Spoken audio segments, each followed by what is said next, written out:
जय जगन्नाथ सांग मैंने देखु माँ मैंने किभली भाव में सशक्तिकरण होती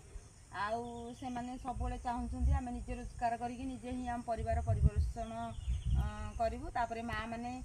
सब माने राज्य सरकार कथा नीति नियम अनुसार बैंक रु टंका आनी देखु किभली भाव में झुडुंग चाष करमर जड़े माँ सुबासी माँ से झुडुंग चाष कर भी से मासकू माने जहाँले इनकम कर 50,000 टंका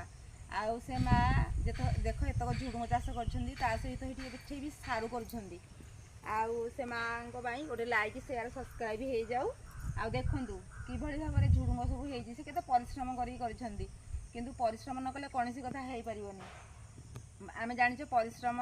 माने परिश्रम फल सब मिठा से माँ आज परिश्रम करने हेतु ये फसल भी देखा मिलूँ जदि समस्ते चाकरिया हवा आ जड़े जदि चाष किए न कर चलवा केमी आ कथार आज चाष कम जार केते सुख ताहार से सीना दुनिया को जगौची आहार जदि चाष न करवा केमी बचा खाली टंका पैसा कौन मनीष इनकम कले हो पार कि चाष ही ता सहित दरकार आती मु कहूँ जो जहाँ थी मोर मत